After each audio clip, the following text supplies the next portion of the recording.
মিম্বরে বসে কৌশলে কথা বলবি, কৌশলে কৌশলে এক পক্ষে আমার কথা কইতে দিতে আমার আদেশ করছে, কৌশলে কথা বলবি এবং বলবি তাকে আটকে রাখা ঠিক হচ্ছে না, এইভাবে তুই কথা বলবি।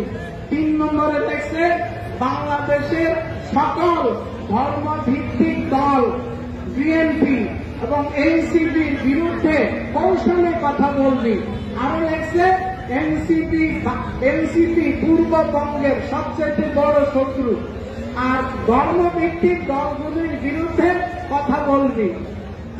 4 নম্বরে দেখছে মুসলমান মেয়েরা হিন্দু ছেলেদের সাথে প্রেম করতে কোনো বাধা নাই। এটা এটা এটা এটা তুই মিম্বরে বসে এই মশলা দিবি।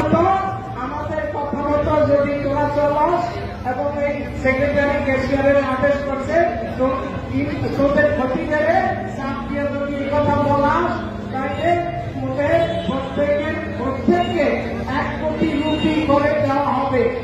টাকা লেখে না, রুপি লেখছে 1 কোটি রুপি। আর প্রথমেই যে লেখছে বিএনপি কেন্দ্রীয় মসজিদের আধিকারিক কোন দেশের ভাষা করে বুঝিয়ে নিয়ে